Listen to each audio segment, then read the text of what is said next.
Greater Manchester, जहां Britain के सबसे बड़े मुस्लिम समुदाय आबाद हैं, रोचडेल हो या ओल्डहैम, यहाँ की सियासत में मुसलमानों का वोट हमेशा से फैसला कुन रहा है। लेकिन सवाल ये है कि क्या अब मुसलमान लेबर पार्टी से दूर जा रहा है? 2024 के आम चुनाव में हमने देखा कि गाजा जंग की वजह से लेबर पार्टी को मुस्लिम वोटरों की नाराजगी का सामना करना पड़ा। इसी नाराजगी का फायदा ग्रीन पार्टी और जेरेमी कॉर्बिन की नई पार्टी योर पार्टी उठाना चाहती है। लेकिन इस सारी सियासत के बीच मैनचेस्टर के मेयर एंडी बर्नहैम को लेकर मुसलमान क्या सोचते हैं? मैनचेस्टर सेंट्रल मस्जिद के सदर हम्माद खान से बात की, जो खुद को जिंदगी भर लेबर पार्टी का हामी बताते हैं।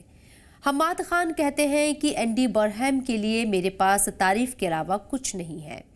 वो कोविड-19 के उस खौफनाक दौर को याद करते हैं जब हर तरफ मौत का मंजर था।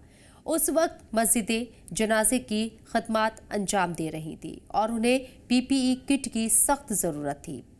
हम्माद खान कहते हैं कि उस मुश्किल घड़ी में एंडी बर्नहैम ने सबसे आगे बढ़कर मदद की थी। एंडी के साथ काम करने का ये मेरा पहला तजुर्बा था और मैंने पाया कि वो बहुत मददगार थे।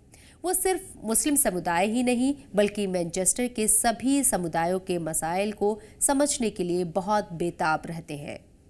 सिर्फ कोविड ही नहीं, पिछले साल 2024 में जब पूरे ब्रिटेन में फसादात हुए और अभी हाल ही में जब मैनचेस्टर सेंट्रल मस्जिद पर हमले की कोशिश हुई, तब भी एंडी बर्नहैम ने जिस तरह लीडरशिप दिखाई, मुस्लिम समुदाय उसकी कद्र करता है।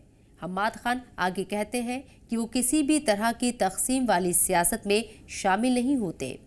मेरे तजुर्बे में वो ऐसे शख्स हैं जो हमेशा लोगों को जोड़ने की कोशिश करते हैं।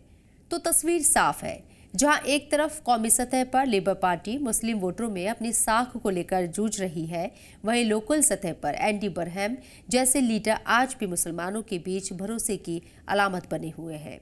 अब देखना ये होगा कि क्या ये लोकल भरोसा लेबर पार्टी के लिए कौमी नुकसान की भरपाई कर पाएगा।